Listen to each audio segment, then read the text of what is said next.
నమస్కారం ప్రజలారా, మా యూట్యూబ్ ఛానల్. నా పేరు రాజు. కల్వకుంట్ల కవిత గారు బీఆర్ఎస్ పార్టీ అనా లేదు సపరేట్ పార్టీనా అర్థం కావట్లేదు. కల్వకుంట్ల కవిత గారు ఏం మాట్లాడుతున్నారంటే, బీసీ రిజర్వేషన్లపై ఆర్డినెన్స్ సరైనదే, కానీ అన్నీ తెలిసిన బీఆర్ఎస్ నన్ను వ్యతిరేకిస్తుంది అని బీఆర్ఎస్ పార్టీ మీద ఆయన డైరెక్ట్ ఆరోపణలు చేస్తుందండి. రేవంత్ రెడ్డి గారు చేసిన 42% రిజర్వేషన్లు ఆర్డినెన్స్ ద్వారా చేయడం న్యాయబద్ధమే. అది నేను నిపుణులతో చర్చించాకే నేను మద్దతు ఇచ్చా. కానీ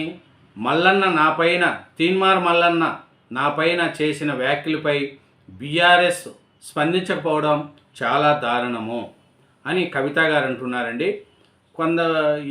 కొంతకాలంగా అయితే బీఆర్ఎస్ విధానాలపై పరోక్ష విమర్శలు చేస్తుంది. కానీ తీన్మార్ మల్లన్న వివాదంలో మటుకు ఆయన కల్వకుంట్ల కవిత గారు ఒకసారిగా దూకుడు పెంచారండి. సొంత పార్టీపైనే ప్రత్యక్షంగా విమర్శనాస్త్రాలు స్పందించారు. ఆయన ఏమిటంటే, బీసీ రిజర్వేషన్ల ఆర్డినెన్స్ తీసుకురావాలన్న కాంగ్రెస్ ప్రభుత్వ నిర్ణయం సరిదేనని, దీన్ని వ్యతిరేకించడం సరికాదంటూ బీఆర్ఎస్ పార్టీకి ఆయన చెప్తుందండి. ఎవరు? కల్వకుంట్ల కవిత గారు. కల్వకుంట్ల కవిత గారు చూసుకుంటే బీఆర్ఎస్ పార్టీ అని చెప్తుందే కానీ బీఆర్ఎస్ పార్టీ కండవా ఏ బుద్ధ వేసుకోదు. ఆయన ఇంకొక కండవా వేసుకుంటుంది. నేను బీఆర్ఎస్ పార్టీ అని చెప్పుకుంటుంది. కానీ కవిత గారికి తీన్మార్ మల్లన్న మీద ఆఫీస్ మీద దాడి చేయించి ఆ సంఘటనలో కల్వకుంట్ల కవిత గారు తీన్మార్ మల్లన్న మీద రౌడీలను పంపి తన మనుషులను పంపి ఎలా ధ్వంసం చేసిందనేది కూడా అందరికీ తెలిసే ఉంటుంది.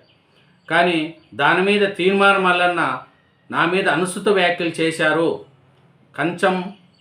కంచం మంచం అనేది భూతపదం కాదనేది కూడా కేసీఆర్ గారు రాసిన ఒక దాని బుక్లో ఉంది. అది కవిత గారు చూశారో లేదో మనకు తెలియదు. కానీ కంచం పొద్దు మంచం పొద్దు అనేది కేసీఆర్ గారు రాసిన బుక్లో 73వ పేజీలో ఉందని చూపించారండి. తర్వాత తన తండ్రి రాసినయే భూత పదాలని అని కవిత గారు అనుకుంటున్నారు. మళ్ళీ దాని మీద ఆవేశంతో తీన్మార్ మల్లన్న మీద దాడులు చేయించారు కవిత గారు. అంటే ఇప్పుడు కవిత గారు ఏమంటున్నారంటే, బీఆర్ఎస్ పార్టీ నా దారిలోకి తెచ్చుకుంటానే తప్ప నేను బీఆర్ఎస్ దారిలోకి వెళ్ళను అని కవిత గారు అంటున్నారు. దీన్ని చూస్తే మనకోండి ఒక విషయం అండి, కవిత గారు దారెట్టు బీఆర్ఎస్ పార్టీయా కాంగ్రెస్ వైపు ఏమన్నా చూస్తుందా? ఎందుకంటే కవిత గారు వల్ల మన కేసీఆర్ సార్ను చూడండి. కేసీఆర్ సారుకు కవిత గారు కానీ కేటీఆర్ కానీ రాజకీయాల్లోకి రాకన్నా ఉండింటే కేసీఆర్ సారు ప్రాణం ఉన్నిన రోజులు తెలంగాణ సీఎంగా ఉండండి. ఈ పొద్దు కేసీఆర్ గారు ఇంత రాజకీయంగా ఇంత వీక్ అయ్యాడు అంటే అది కవిత గారి మీదనే, కేటీఆర్ గారు వల్లనే.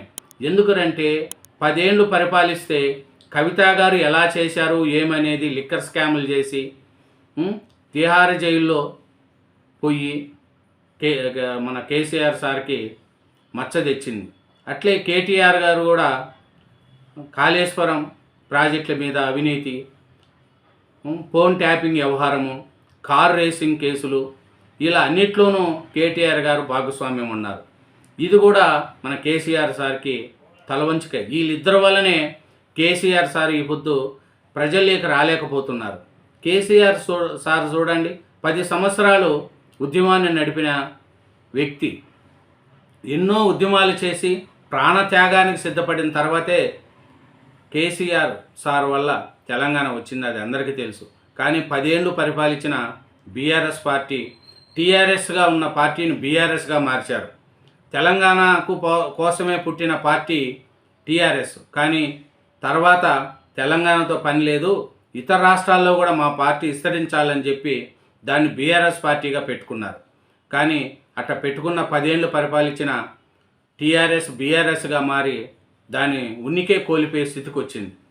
మహారాష్ట్రలో ఆంధ్రప్రదేశ్లో సైకిల్ని ఏర్పాటు చేసి కూడా అక్కడ ఎవరూ మద్దతు ఇవ్వలేదు. ఆఖరికి తెలంగాణలో కూడా వాళ్ళను నమ్మలేదు, చేశారు. కానీ దీనికి కారణం కేటీఆర్ గారు, కవిత గారే. ఎందుకంటే కేసీఆర్ సారు వీళ్ళిద్దరి వల్లనే ఆ సార్కు కూడా ఇబ్బందులు అవుతున్నాయి. ఇప్పుడు మన కవిత గారు దారి ఎట్లు పోతున్నారో ఏమో తెలియట్లేదు. కానీ బీఆర్ఎస్ పార్టీ మీద డైరెక్ట్ అటాక్ చేస్తున్నారు మన కవిత గారు. ఏమంటున్నారంటే బీఆర్ఎస్ నా దారిలోకి రావాల్సిందే అని చెప్తున్నారు. కానీ కేసీఆర్ సారు వీళ్ళిద్దరి వల్ల వీళ్ళిద్దరు కానీ రాజకీయాల్లో రాకన్నా ఉండింటే కేసీఆర్ సార్కు తిరిగే ఉండదు. ఓ పక్క హరీష్ రావు గారు 10 ఏళ్ళు పాలనలో చూడండి, హరీష్ రావు గారు ఓ పక్క, కవిత గారు ఓ పక్క, కేటీఆర్ గారు ఓ పక్క, ఇంకా వాళ్ళ బంధువులు అందరూ కూడా మన కేసీఆర్ సార్ను బదనాయం చేశారు. ఎందుకంటే వీళ్ళందరూ వచ్చి పార్టీని విచ్ఛిన్నం చేశారు, అవినీతిలో పూరకపోయారు. వీళ్ళంతా 10 ఏళ్ల పాటు వీళ్ళు చేయకున్న అవినీతి లేదు, ఎన్నో అవినీతి వాటిల్లో వీళ్ళు పాలు పంచుకున్నారు. కవిత గారు చూడండి లిక్కర్ స్కామ్లో పోయి జైల్లో ఉండి వచ్చారు. మన కేటీఆర్ గారు చూడండి, కేటీఆర్ గారు చూస్తే ఫోన్ ట్యాపింగ్ కేసు సంచలన కేసుగా మారింది. ఈ ఫోన్ ట్యాపింగ్ కేసు నిజంగా రుజువైతే బీఆర్ఎస్ పార్టీ పరిస్థితి ఏమిటి, దీంట్లో ఎవరెవరు ఉండారనేది పెద్ద స్కామ్ లెక్క అయింది. అలాగే కాళేశ్వరం ప్రాజెక్టు మీద అవినీతి, దాంట్లో దొరికిన ఇంజనీర్లే 1000 కోట్లు సంపాదించారంటే ఇంకా దాంట్లో ఇంకెంత అవినీతి జరిగింది అనేది కూడా తెలంగాణ ప్రజలు ఆలోచిస్తున్నారు. అట్లే కార్ రేస్ కేసులు అది నడుస్తుంది. నెక్స్ట్ తాజాగా చూస్తే క్రికెట్ దాని మీద కూడా చూడండి, క్రికెట్ దాని మీద కూడా హెచ్సిఏ కుంభకోణంలో కవిత కేటీఆర్ పాత్ర ఉందంట. చూడండి, కేటీఆర్ బావమార్ది కాంట్రాక్ట్లు సిఐడి వీడికి ఫిర్యాదు చేసిన తెలంగాణ క్రికెట్ అసోసియేషన్ బీసీసీఐ నుంచి హెచ్సిఏకి అందిన 600 కోట్ల పైన విచారణకు డిమాండు. ఫిర్యాదుల అజార్తో పాటు పలువురు పేర్లు. జగన్మోహన్ రావు ఈడీ కేసు నమోదు, ఫోర్జరీ స్కెచ్ చేసింది ఎవరు, బీఆర్ఎస్ పెద్దలతో మీ సంబంధాలేమిటి, జగన్మోహన్ రావుకు సిఐడి ప్రశ్నలు, ఇన్స్పెక్టర్ సమాచారంతో దేవరాజ్ పరారి, ఇన్స్పెక్టర్ ఎలక్షన్ రెడ్డిపై సస్పెన్స్ వేటు. చూడండి, ఈ హైదరాబాద్ క్రికెట్ అసోసియేషన్ జరిగిన కుంభకోణం వెనుక కూడా ఎమ్మెల్సీ కవిత, ఎమ్మెల్యే కేటీఆర్ పాత్ర ఉందని, దీనిపై విచారణ జరపాలంటూ తెలంగాణ క్రికెట్ అసోసియేషన్ అధ్యక్షుడు ఎండల లక్ష్మీనారాయణ, ప్రధాన కార్యదర్శి ధరం గురువారెడ్డి సిఐడి వీడికి ఫిర్యాదు చేశారు. చూడండి, దీంట్లో కూడా వీళ్ళిద్దరు పాత్రలు ఉంది.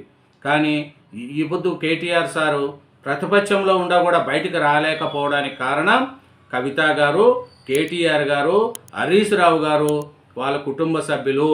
అదే వీళ్ళు కానీ రాజకీయంలో రాకను ఉందంటే ఈ పొద్దు కేసీఆర్ సారు తెలంగాణ ఉన్నంత వరకు సీఎంగా ఆయనే ఉండు.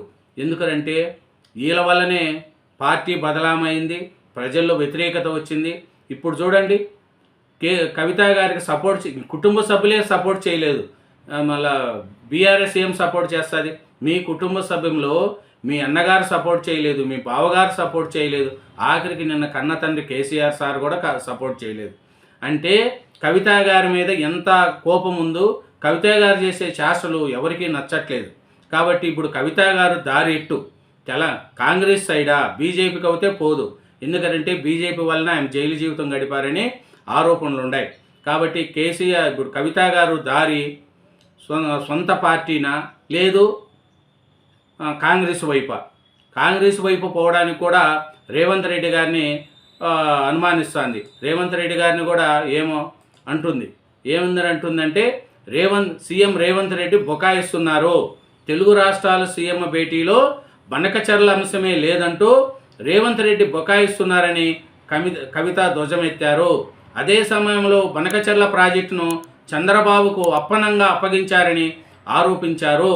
తెలంగాణ పట్ల బాధ్యత లేని రేవంత్ రెడ్డికి సీఎం పదవిలో ఉండే అర్హత లేదని, ఆయన వెంటనే రాజీనామా చేయాలని డిమాండ్ చేశారు. తన స్కూల్ బీజేపీలోని, కాలేజీ టీడీపీలో అని, ఉద్యోగం కాంగ్రెస్లోనే చెప్పుకున్న రేవంత్ రెడ్డి ఇంకా కాలేజీలో ఉన్నాననుకొని చంద్రబాబుకు గోదావరి నీళ్లను దోసిపెడుతున్నారని దోపిపెట్టారు. ఢిల్లీ మీటింగ్లో శాల్వాతో సన్మానం చేయించుకొని బలిబక్రా అయ్యారని ఎదవ చేశారు. ఆయన ఏమైనా నష్టం లేదని, తెలంగాణ ప్రయోజనాలను విఘాతం కలిగించడమే ఆందోళన అన్నారు. చూడండి, రేవంత్ రెడ్డి గారి మీద కవిత గారు ఇలా మాట్లాడుతున్నారు. ఇప్పుడు కవిత గారికి ఏ దిక్కు లేదు, పార్టీ అండలేదు, కుటుంబ సభ్యులు అండలేదు. కాబట్టి కవిత గారు చేస్తున్న ఉద్యమం ఎవరు గుర్తిస్తున్నారో అర్థం కావట్లేదు. అని బీఆర్ఎస్ పార్టీకి మటుకు నష్టమేనండి. బీఆర్ఎస్ పార్టీకి కేటీఆర్ వల్ల నష్టమే, కవిత గారి నష్టమే, హరీష్ రావు గారి వల్ల నష్టమే.